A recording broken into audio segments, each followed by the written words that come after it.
Well, good evening, and I'd like to call to order this committee of the whole meeting for the town of Saugeen Shores and extend a welcome to everyone in the council chambers this evening. Our first order of business is a declaration of pecuniary interest, and I'll remind you of your responsibility. We have no additions, deletions, or amendments. We have no delegations.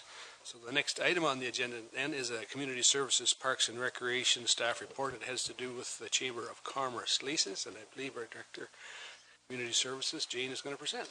Yes, just a formality to go through to renew the three-year lease agreement with the Chamber of Commerce and Tourism.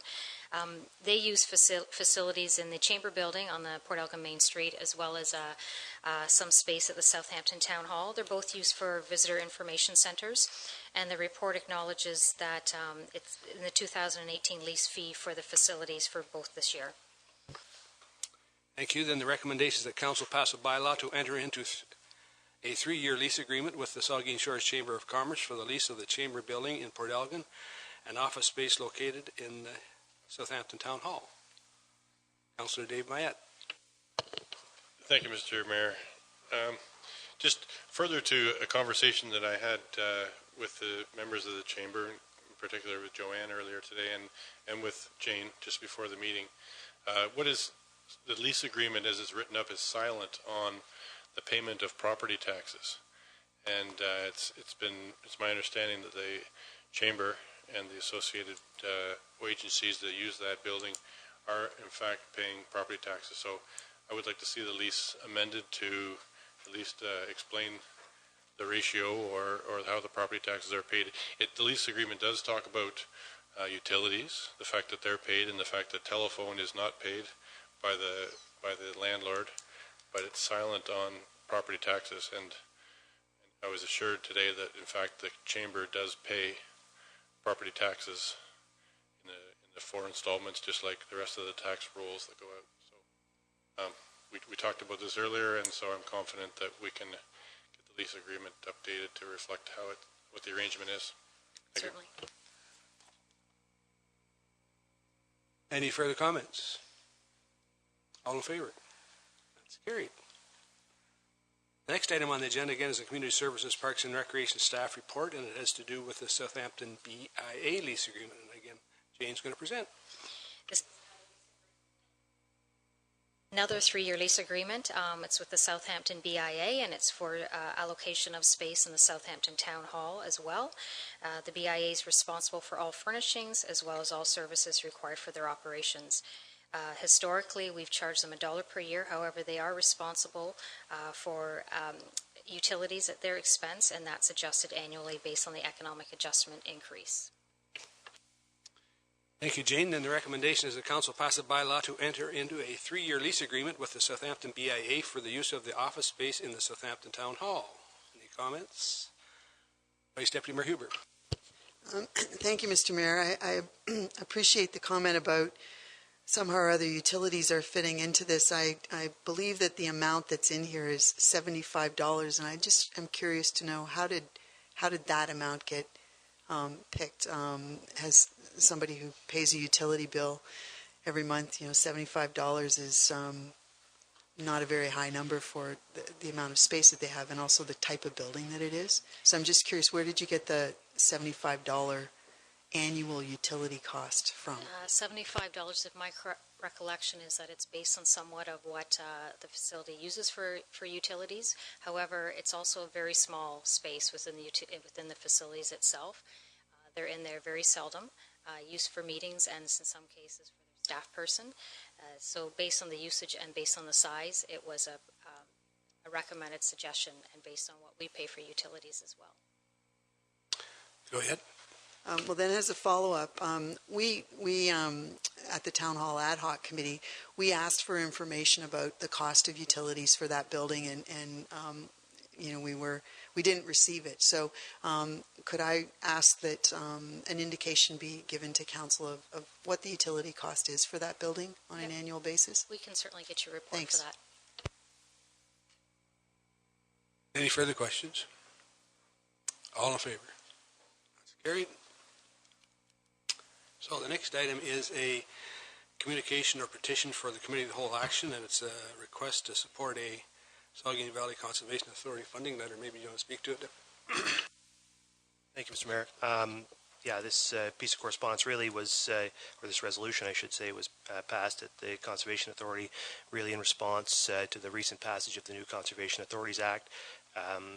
Was during the debate on the Act in the legislature that all parties expressed support for conservation authorities and their desire to see conservation authorities continue to fulfill the function that they have been fulfilling for 60 years in Ontario.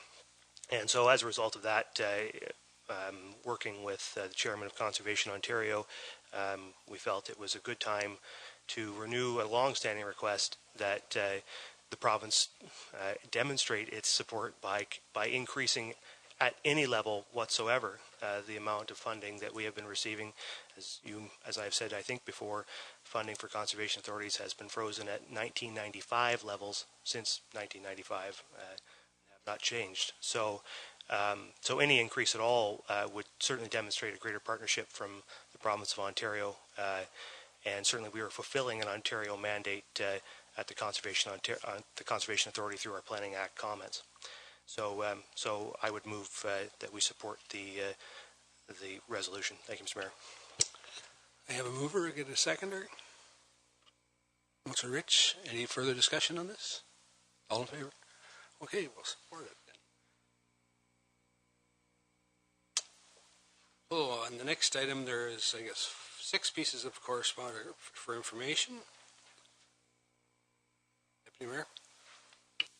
Thank you, Mr. Mayor. I just wanted to draw attention to item number 1 there, the piece of correspondence from Pride London Festival. I think that's really an exciting piece of correspondence, one that I enjoyed reading personally. And I would just make the comment the gentleman who wrote it, Mr. Matt Wannon, Vice President of Pride London Festival, who says in the letter that he grew up in Port Elgin, would suggest that he'd like to attend our flag raising when it takes place. And I certainly hope that the municipality will let him know the details of that so that indeed he can be there. I think it would be great to have him there. Thank you, Mr. Mayor. Okay. Any further comments?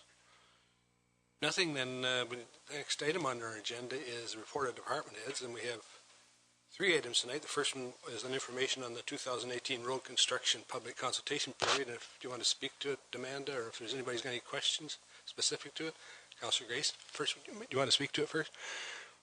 Okay, go ahead. Thank you, Mr. Mayor. I have a couple of, I guess I already sent this information to Amanda and Len today, but I wondered if you could talk a little bit about the 8.5 meter and whether, you know, why that, or what the standard is, the urban standard is, and why that's been accepted, and if there are any exceptions, and how would the municipality go about making those exceptions? So through Mr. Mayor, 8.5 meter asphalt width is a typical cross-section width. You will see it in most cities and most small towns. The idea comes from being able to have safe passage of vehicles, parked vehicles, and fire trucks. So if you think a fire truck from mirror to mirror is 4 meters wide, you've got a parked car which is 3 meters wide that gives you 7. So the 8.5 gives you that ability to pass. If you've got to get through 2 cars parked, it's where a lot of that comes from. There's a committee called TAC, which is Transportation Advisory Committee. They set a lot of these guidelines to be done.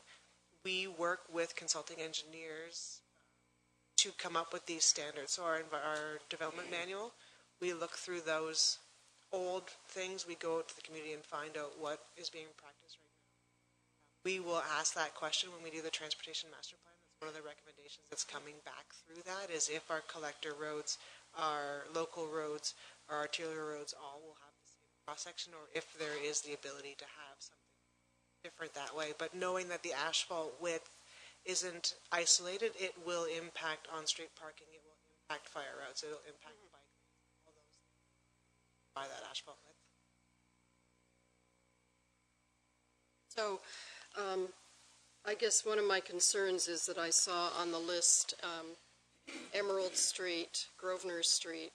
I live on Emerald, so I'm saying that right now, but I can tell you that section I live on in Emerald is like, you know, the Indianapolis 500 Speedway sometimes. There's just people speeding down because it's like right kind of in the middle of a long stretch. And I think they turn the corner or they stop at the stop sign and then it's just, ooh. And I know people on Grosvenor have complained to me also because people are taking in Southampton, since the Adelaide Street section went through to the highway, to avoid going out onto the highway, especially in the summertime or holiday weekends, they're taking Albert, Emerald, Grosvenor to get downtown instead of going out onto the highway. So what I'm wondering is there something we can be doing when we're doing our design to something we can use in our design to deter speeding? I don't know. Maybe painted lines or something. So you'd still have on-street parking, but maybe those painted lines would give that message. I'm not sure.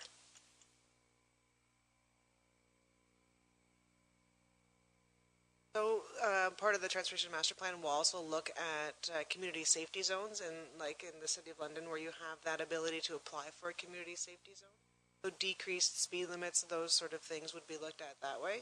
We can look at speed control. Winter control is makes it very difficult to put speed bumps and that sort of thing in place, but there are things that we can look at. But what we need to do first of all is to ensure that speeding is happening, and it's not just because of the person feeling that the person is speeding through that area, because when you're standing still, cars always seem faster. And a lot of the stuff that we've done this past summer where we put the signs out and guide speeding is that there is a feeling that people are speeding, but we're not seeing it in the side streets as much as we're hearing it.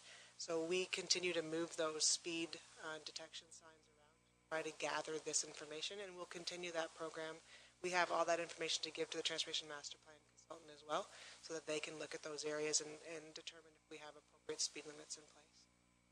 Thanks. And I think that we're really talking about these, and I don't mind you asking the design, but that's a different topic that we're going to should be discussing at the master plan stage or at the construction stage. This is really just informing that we're going to have some public meetings about these particular projects. So, Vice Deputy Mayor Huber. Thank you.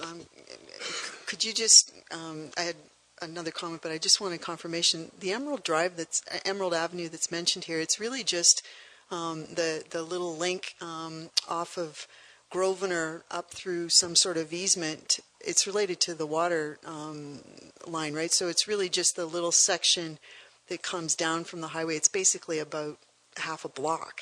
That's the part of Emerald Drive that you're talking about, right? That's correct. Okay. On that figure, you'll see the 80 meters of water main that we need to replace. So it's that section there. I just wanted to ask, number 6 on the list for Southampton. I just don't recall this from budget meetings.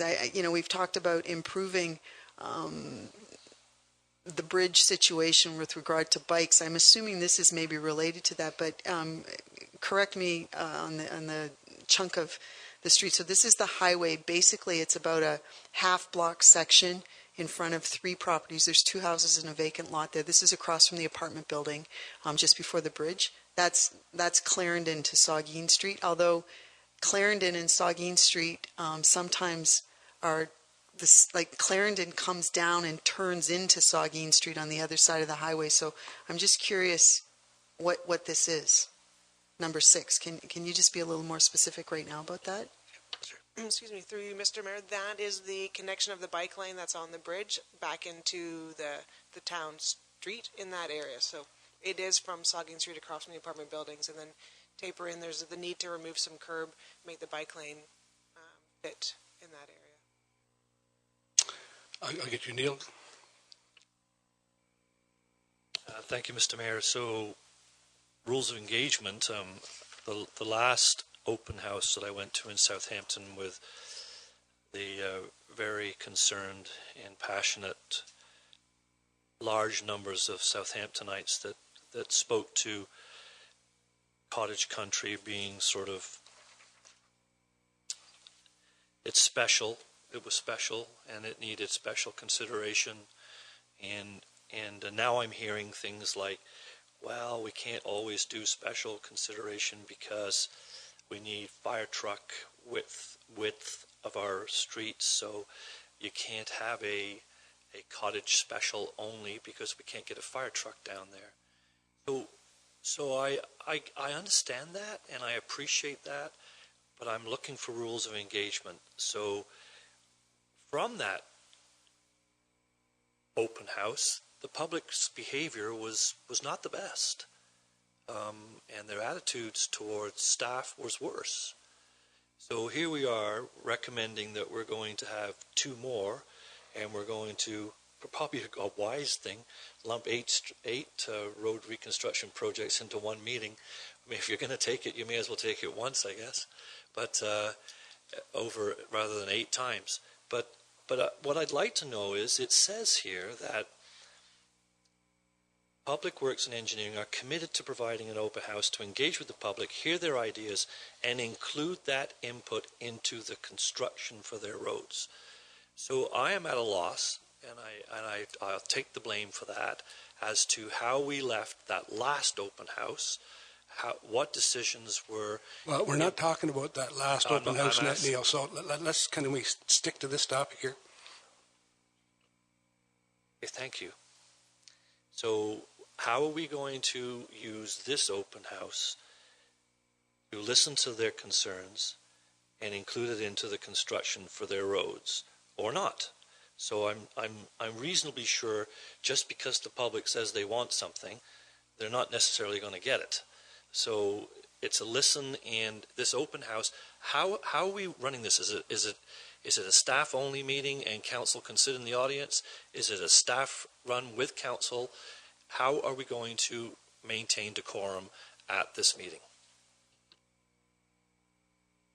Through you, Mr. Mayor, my plan is to have, the introduction board explain the rules of conduct and what behaviors will be tolerated by staff and by the residents as well.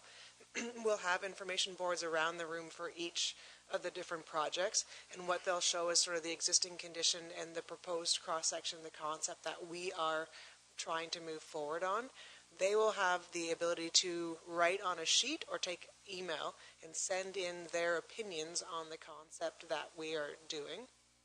We'll take that information back, and when we come back to staff with a recommendation to go to tender, or however the next step is, we will respond back to those comments. And we will take the time to respond back to the residents as well, as if we are or not going to include certain things.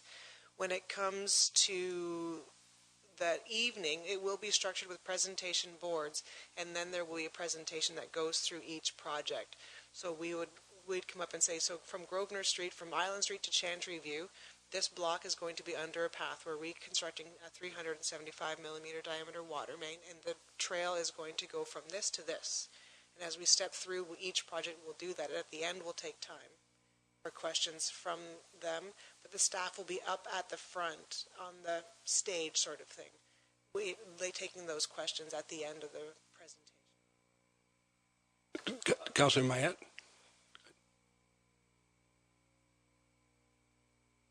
Just a minute.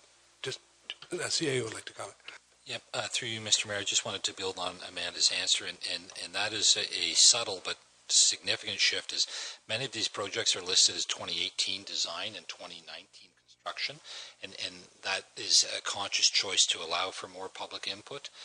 Some of our projects, when the design and the construction is in the same year, to fit it into the construction window, it's very, very tight. There's not much opportunity for consultation. So where possible, we are dividing it. So consultation, as you see in Southampton, I think all of them, or almost all of them, there's an 18 design. So consultation, design, and then construction at 19. Go ahead, Dave, and I'll get back to you, Neil. Thank you, Mr. Mayor. Amanda, I'm looking at your report here, and correct me if I'm wrong, but I can see these being grouped into several categories. There are reconstructions, which I think are tear the top off and you skim the surface and you put a new layer of asphalt on top, and then there are some which are full-on constructions where you're going to dig it up and put either new or replace the pipes in the ground, and there's some which are new streets that currently are developments that we're going to build brand new roads where roads didn't exist before. But are there any in here, or are there any plans to do streets in our communities that have been gravel for decades? There are certain areas of Southampton, Port Elgin, and the former Saugeen Township, which are on gravel roads, and those people have just gotten used to driving on gravel roads. And in particular, I'm thinking of like the far east end of Alice Street where it meets Norfolk. That's been gravel for forever. Are there any plans to actually take existing streets that are gravel and upgrade them to fit into the pavement master plan instead of just skimming and resurfacing as we go along? So through you, Mr. Mayor, these are actually all full reconstruction projects, save and except Eastwood Avenue, where there's some water service repairs that are being done on that. The ones where we just do, we would call shave and pave, where you take the top off and that, they're not included in these. Those are rehabilitation projects where I don't feel the necessary to go for the full consultation. There's not as much changing on those.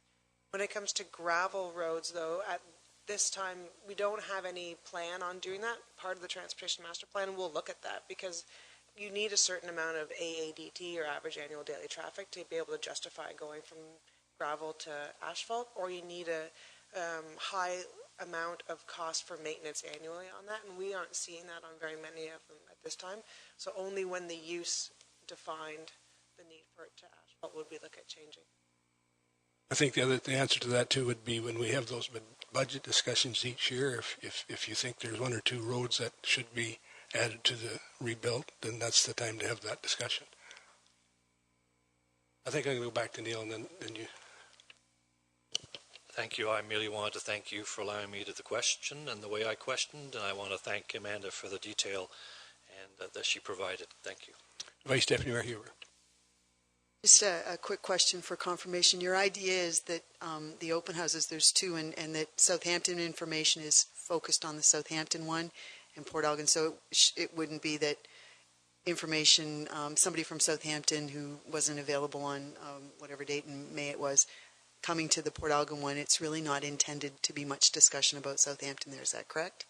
Is that your idea? That's correct, but Okay. we will post all presentation material online after the open houses happen so that people that missed the Southampton one could go online, find the presentation boards and the slides, and still have the same ability to comment back by email. Just to answer, and I think you raised the question, Neil, that I'm sure council is welcome to attend any, I know welcome to attend these meetings, open houses, and we would encourage you. Go ahead. Sure. And before the meeting, Councillor Minaj asked if we would be willing to share the boards with council before the meeting so that they would be prepared to see what the plan was before, and I don't think that's a problem at all. We could do that. If the open house is on the Thursday, then we could make the material available for you guys on the Monday, so you've got a few days to digest it before you go to the meeting. Good. Thank you, Mr. Mayor. Just very quickly, thank you very much, Amanda. I think this is a great plan, and I know it's going to be extra work, but I think it'll pay off, so thank you. Deputy Mayor Charbonneau. Thank you, Mr. Mayor. Just a simple question. I noticed everything, all the other things on here are roads projects, but there's the water tower included, and I just wonder why go to the public consultation stage for the water tower. What are you looking for from the public on that? Because it seems like a fairly straightforward design that there couldn't be a lot of room for public input on. It's mostly engineering, but maybe you can explain. Sure, and through you, Mr. Mayor, there's a few streets that are tied to that water main project as well. So when we hired the consultant, we went out and asked for them to do some road work in that area as well. So those roads will be shown on that map. That's saying, though we're doing the water tower, you'll see reconstruction in these areas as well.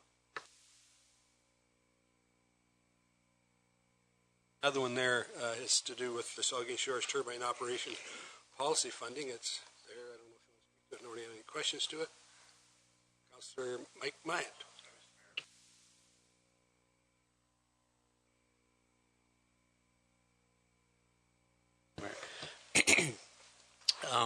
First, I want to thank Amanda for facilitating that meeting about a month ago, Amanda, with the president of the Beach Association, John Kyles. I attended, and I know our deputy mayor attended, and others. And it was a very good meeting, and it gave the Beach Association opportunity to air their concerns, and they handled it really well.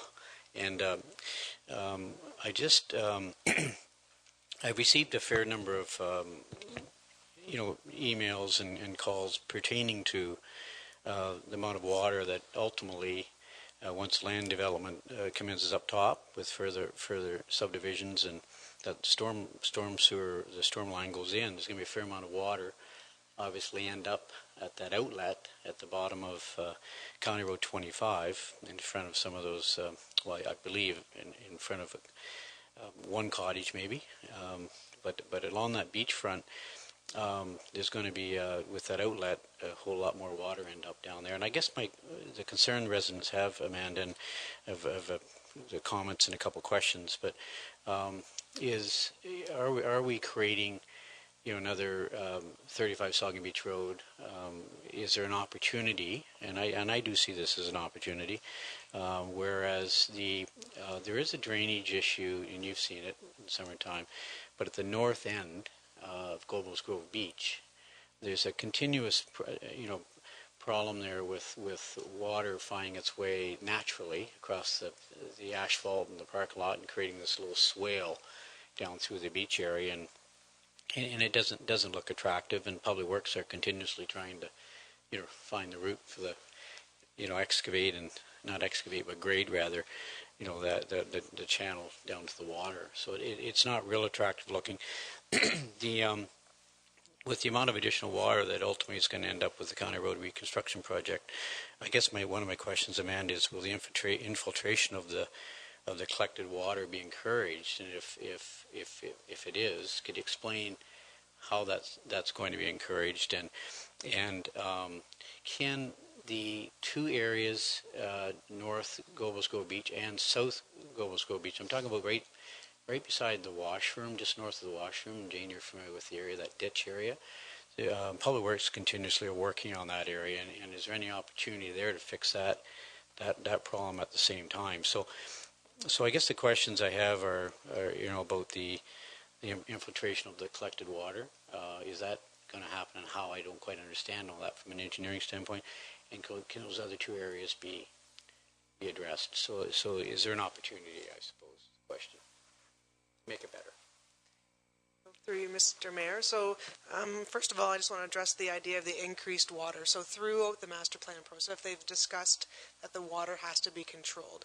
So the development properties to the north and to the west of Highway 21, so the Walmarts and that whole area, they have control already on it. It discharges across the highway. That next subdivision as well, Lake Range subdivision, it has control on it as well. Before they can develop, they need the storm outlet, but they aren't allowed to increase flows to Bruce Road 25. So those peak flows will remain as they are today in the pre-development flow rates. The next subdivision down the Blue Water Estates, it goes in a different direction. It goes north into a different outlet. So it does not come to Bruce Road 25. So we are not expecting to see a lot more water coming to the beach than you do today. It just will be in a different form.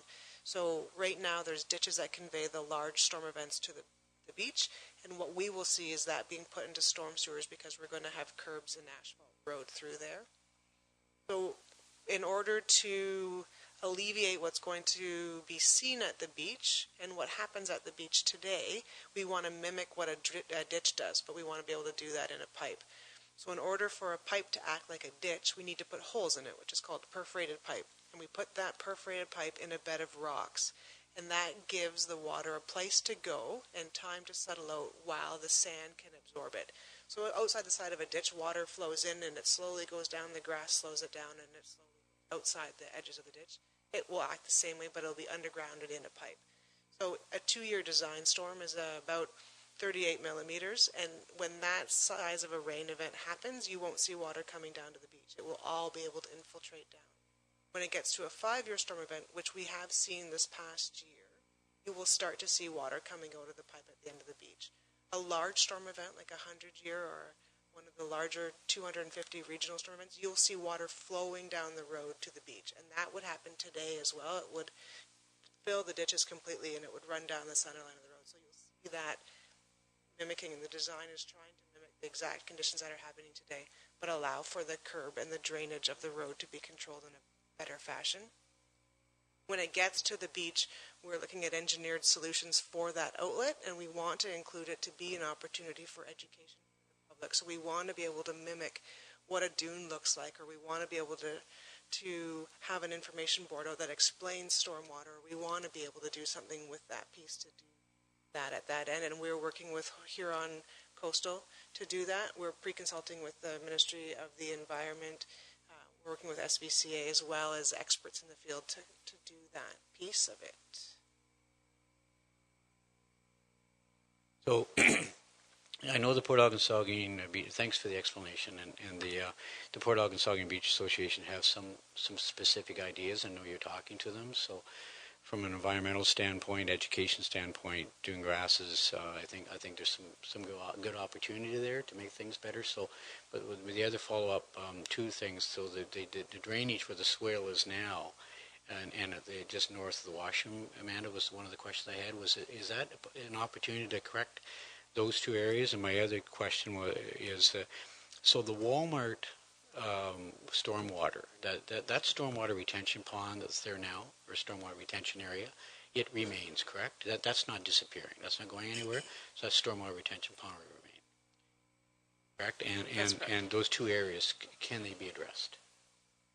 Through you, Mr. Mayor, they would be outside the budget of this project, so they could be addressed, and we could look at them in the design, but it would need to be funded from a different source. This is mostly being funded through developers. A quick comment, then a couple of questions. So the comment would be, the former 6 of Bruce, I think, Underwood down to the lake, just washed out their whole road past the cemetery. So they're during the last flooding event, rain event. So there's still lessons to be learned as to what's happening with the water as it flows across those roads. My questions are late, I guess. This is figure 5. Figure 5, the scope of current Class EA Schedule B, and I see that Baker Road is coming to intersection with the new 33, and the condition of the road from that Baker Road intersection to the 25 is atrocious. Like, my hope is that we're going to, if I'm wrong, I want you to tell me I'm wrong real quick.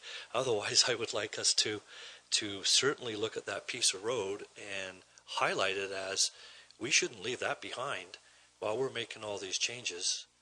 We really should be looking at reconstruction of that piece from Baker to 25.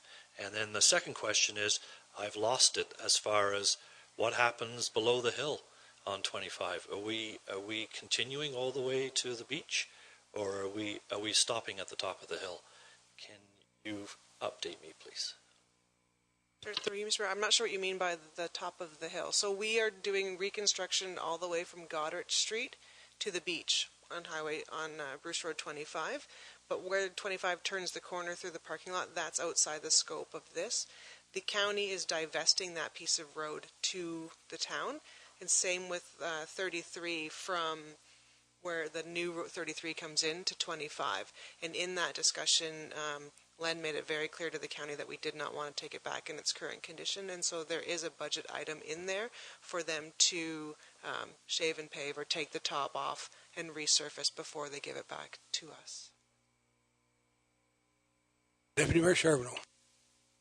Thank you, Mr. Mayor. Two things. One, appreciated your responses to Councillor Myatt, and I think the most important thing, and I think everybody here agrees, is that what we don't want to have as a result is to worsen the erosion situation on the beach, right? We want to make sure that whatever we do, that we either keep it the same or improve it, and hopefully improve it. And I think that we have an opportunity now, and you'll hear it from the public, and you've already mentioned it, and I think Councillor Myatt mentioned it, the opportunity to do something there that is better than what's there now. Something, maybe even go so far as to say some sort of showpiece kind of place where we can show off what what one of these drains could look like and how it could really fit into and improve the natural environment there. So I think that's the way we're heading, and I hope it is, and I appreciate your work on it and look forward to the results of the public meeting on that. The other thing I wanted to comment on, and I did submit in time a comment with regard to the road reconstruction, but since the representative of Bruce County is here, I might take the opportunity to attempt to influence his vote when the time comes. With regard to the reconstruction, the road reconstruction, it's coming before County Council March 22nd. I really believe that we need to look at that intersection of Bruce Street and County Road 25 and decide whether we think signalization there is a good idea. I think that it's unnecessary to signalize that intersection, that we have a blank slate there and we should build a traffic circle there. I think it's the reasoning I heard back from the county as to why that wasn't considered initially was because of the pedestrian flow or traffic that's anticipated and that they're designing for, which is a good idea, along in terms of bike paths and whatnot. But I believe all that can be accommodated on a traffic circle. I've seen it accommodated before, and it can be done. There's going to be a lot of traffic over the years. Once all the property to the north there develops and you get more development, if we ever build sewers below the ridge, we're going to have more development, more intensive development along the water. There's going to be a lot of traffic through that intersection, and we have lots of signalized intersections here, and they're fine, but if we have the opportunity working from a blank slate to do one or the other, the direction, it seems to me, everywhere is to build traffic circles, and I think we should do it here too. So however much influence my view has, but I would express that view to you, Mr. Mayor. Thank you, Mr. Mayor. Thank you. So, is there any other comments? At the end of our agenda, then, I'll take a motion to adjourn. 1, 2.